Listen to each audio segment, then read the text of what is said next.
Our sprouts have been in the trays for about 24 hours and it's time to give them their first watering. Ooh, I love this part. Check it out. The mung beans are already sprouting. Shake them a little bit to get them a little bit more evenly distributed. There we go. You don't have to, but I want to. And then we can peek at our pinto beans. Doesn't look like, oh, well, maybe one is bursting through the skin.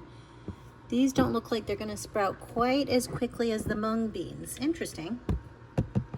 But each of the seeds are different. So let's see, they're nice and plump, and you can see it's just a little bit moist in there, a little bit damp. You don't want them to ever dry out. If they dry out, they will stop their growth. So you don't want them to be soggy, but you don't want them dry. Hence the seed trays that drain into each other. So I'm gonna go ahead and water into the top tray. I'm gonna be a little bit generous. And tomorrow I will probably dump any excess water from the bottom one.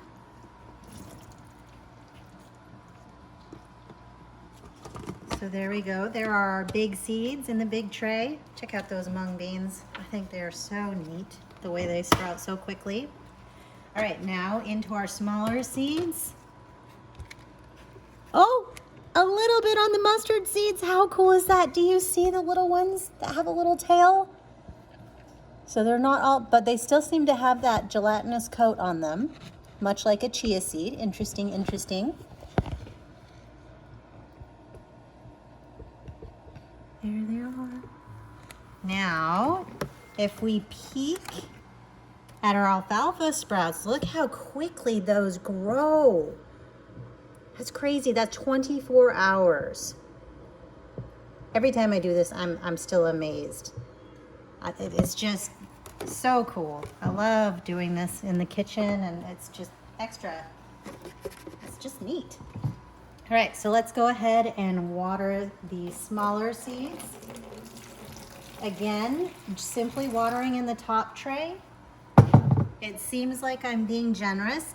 You definitely want to coat everything. Again, you want it to stay just a little bit damp, but not soaking wet. So as this is going to drain a little bit more slowly because I made the holes smaller because of the size of the seeds.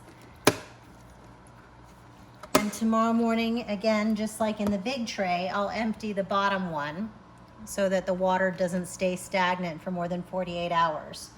But that is how you sprout seeds. We're going to do the same thing again tomorrow, and there's going to be even more growth. And that's it. So that's all the work we have to do for our first day in after starting them for sprouts.